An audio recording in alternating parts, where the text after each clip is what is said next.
What did you see from him, and just how impressive was this start of his? It was really impressive. Really happy for Walker. Tonight you saw a guy that he was a baseball player tonight. He fielded his position, covered first base. He wasn't about rehab mechanics. He was getting strike one. He was using his entire pitch mix. He wasn't overthrowing. He was in control and command the entire night, and he was very efficient. He was getting the swing and miss that we all like, but he was getting soft contact. Even a little stress that we created by a miscommunication in left center field. He weathered that with a pop-up to the catcher, got out of that inning with a grounder.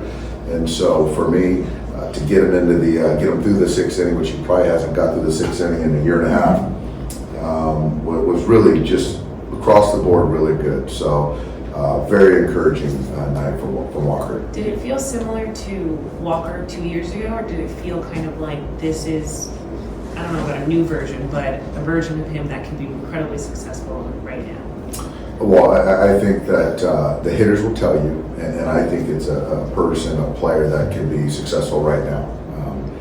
For me, there wasn't an overthrow in there. There was command of the baseball, and he didn't try to just bully guys, and he pitched. And so when you pitch and you make pitches, you get major league hitters out. Did you see this success happening on the third start? I know you guys were showing patience with him and kind of giving him a couple starts and coming his feet under him a little bit. Did you see this coming today at 3 starts in? I didn't really know what to expect. I felt it was going to continue to trend up.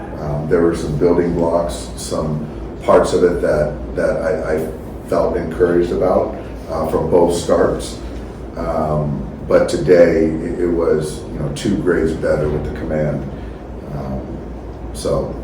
He's a very good competitor. Obviously, I didn't think he had a great side session this week, but on game day to show up, to have clarity and just make quality pitches from pitch 1 to pitch 78 was really impressive. Did you remind you more of that Walker of old when the guy gets on third and 1 out? Yeah, that he bowed his neck a little bit right there. Yeah, that was really good to see, and then he picked us up.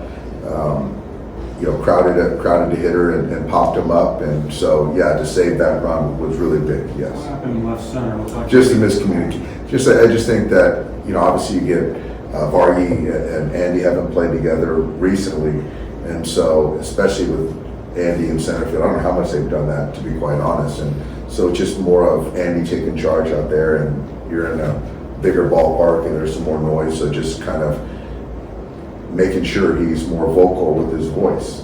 So that'll get cleaned up. Did he call him off? I haven't looked at the video yet, but clearly, not loud enough. But I'll go back. But that'll get cleaned up. Walker's talked a lot about just having to be patient through all this, but the fact that guys should be able to go out and do it. What can that sort of do for his psyche? I mean, he's confident by nature, but I still think that when you go out there and do it, that solidifies the confidence. Certainly coming back from Tommy John. So patience is one thing, and not setting any expectations really. Just going out there and competing and making good pitches and live with whatever result. And I think he did that tonight. I don't think he went in trying to think he was going to go 6 shutout. I think from pitch 1, he was trying to go out there and make quality pitches, and I think that was his focus. And then that led to the next pitch, and to pitch 78. Dave, just your thoughts on the command that Paz has at center field? It's going to be fun to see the next, however many days for him to get a good run in center field to gain the confidence. I like him as a defender. 2-3 years ago, his body, his shape wasn't in shape, in my opinion, to play center field on an everyday basis, but he's gotten into a lot better shape. His jumps on the ball really well. He's got an accurate, strong throwing arm.